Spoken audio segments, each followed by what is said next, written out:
Good morning. Welcome to week 7. Right now, I'm going to show you how to do this week's assignment. Well, actually, I have another video that shows you the nuts and bolts of how to do it in InDesign. But you can use another program, another bit of software to accomplish the same thing. The bottom line is a picture page with words and pictures follows some basic rules no matter what software you use. We're using InDesign, most of you are, but if you're having trouble with that, you can do the same thing in Word or another program. Anyway, remember last week we edited the pictures and got them ready to be put on a page. Now we're going to actually put them together with words. Now, I have that all set up. I have a demonstration on another video. But this one, we're going to just show you the overview of what the page should look like. So let's take a look.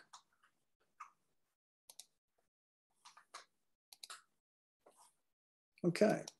Basics, guidelines. Here's bad pages and good pages. First things, mix up how your pictures look. They should not all look the same because you don't know where to look.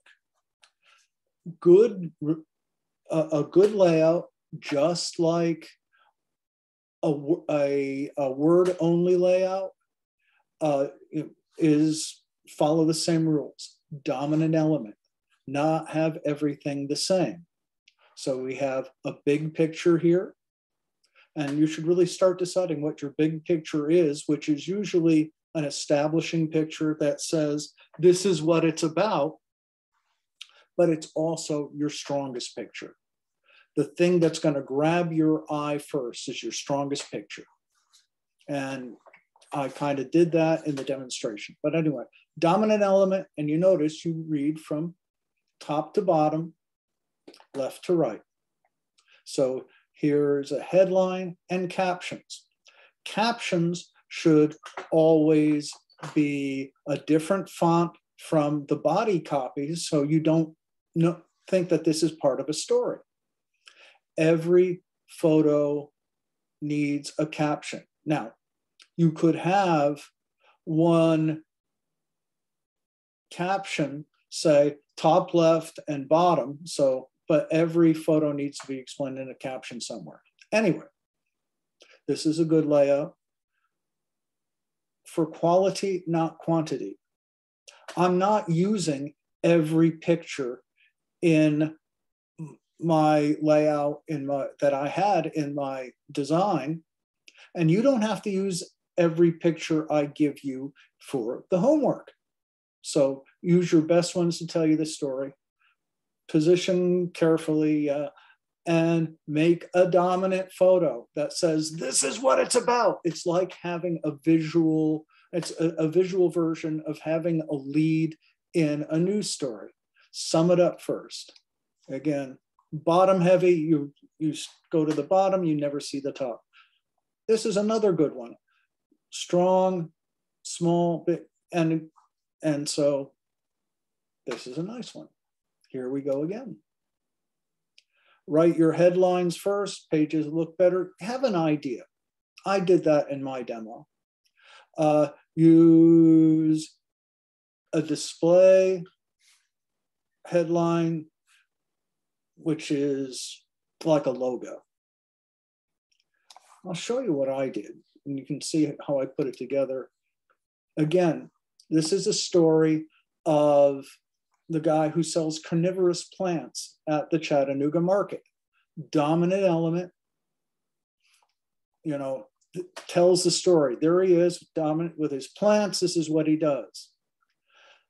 Here is a nice picture of him with his little, as he calls them, gremlin planters. And here's a close-up of the carnivorous plants. Now, this needs to be a fairly big picture because if it's too small, you're not going to see it. This picture could be smallish because it's very similar, very simple. You can see his face, you can see the thing, doesn't have to be too big. This picture with a lot of action does have to be fairly large because you have faces, you have the carnivorous plants, you have a lot of motion. If you're going to use this one, this needs to be big. This one is, again, very detailed. This can be big. This one can be a little small. But anyway, this is what I ended up with using the pictures I had. All right. Don't run too much text or too little. I've written it that, you know, it's about the size of a picture. I did that in both your homework and for the one I did for demonstration. Text blocks modular. Each text box is another visual element, just like a picture. This is what we call a dog leg. Don't do it. Put this caption on the outside and have your picture in a box. See? Have your text in a nice square, your caption to the outside. This is a dog leg, it's a bad thing. We call that a wrap. Running headlines on the outside, keep your white space to the outside, which is what I did. White space here, white space here. Nothing wrong with keeping your white space to the outside. Credit photos, yeah. I could, if this looks like there's too much white space here, I could make a text box.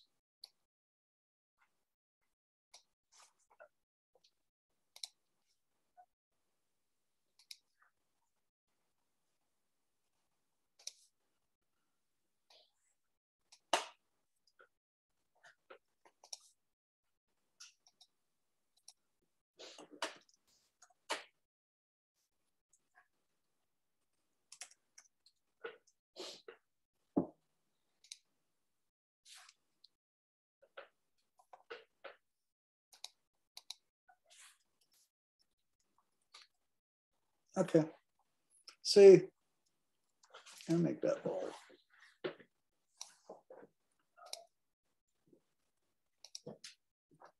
bold.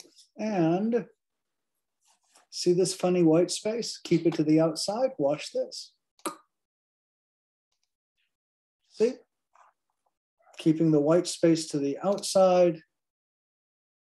If you're going to do a caption like this, you can make it ragged right and flush it right like that. So anyway, good thing I have that. Again, white space to the outside, trap space. Don't do that. I think I showed that on my demonstration before. Okay, here are same pictures, several different ways. You notice they chose your best picture. Here's a family. Here's the faraway picture. You noticed that the headline always goes with the story. Do not put your headline like out here. Headline goes with your story, always, always, always. I don't like it, well, don't love it to the side here. This is strong, this is strong. This should be 2 columns if this is your story, should be the same size as your headline. Having your headline to the side of your story is not a good idea because you read right into it, doesn't really work. This is a good one.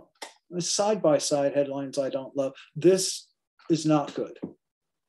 The headline should go with the headline should go with the story. So here's the things to work with. Here are some good and some bad. The real good ones, this is good. This is good. This is not so good. This is not so good. You see what I did with the demonstration? Well, and I did the demonstration, the how this is what we want it to look like. And then we have the how-to. Now, here's how it's going to look for you. Scroll down. Here's yours. I have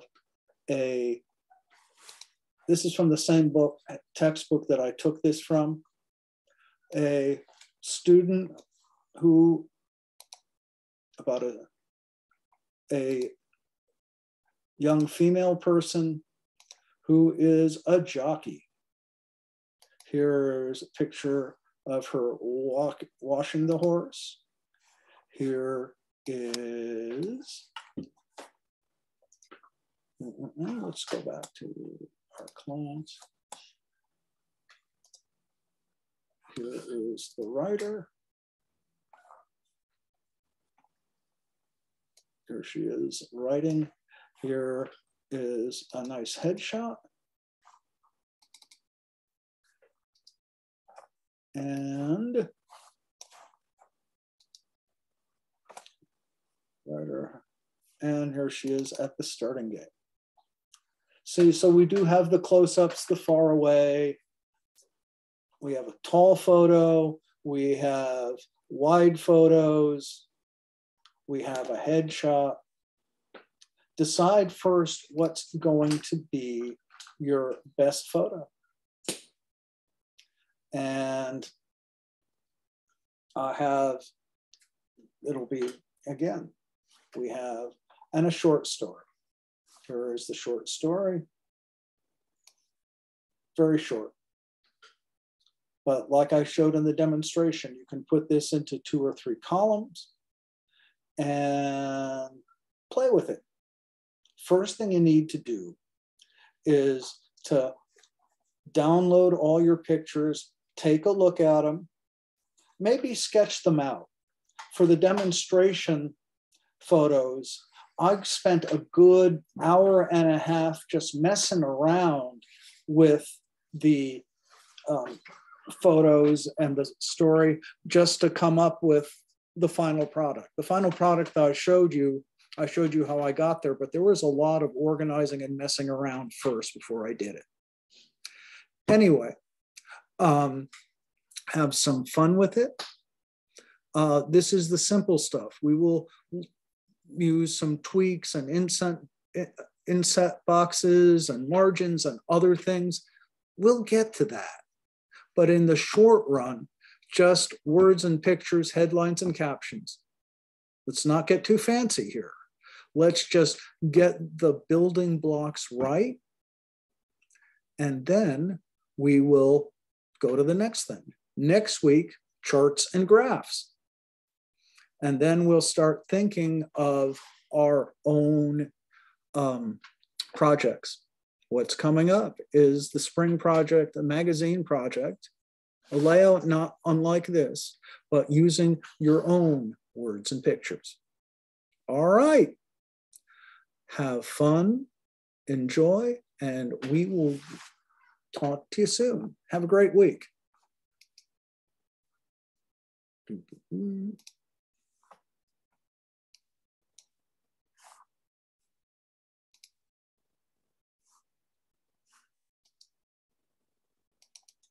Hello.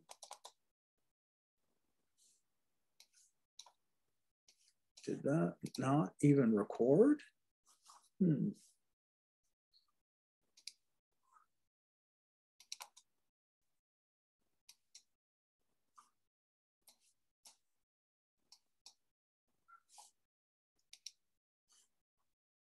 Oh, stop share. Here it goes. Okay. Anyway, have a real good rest of the week. I'll talk to you soon.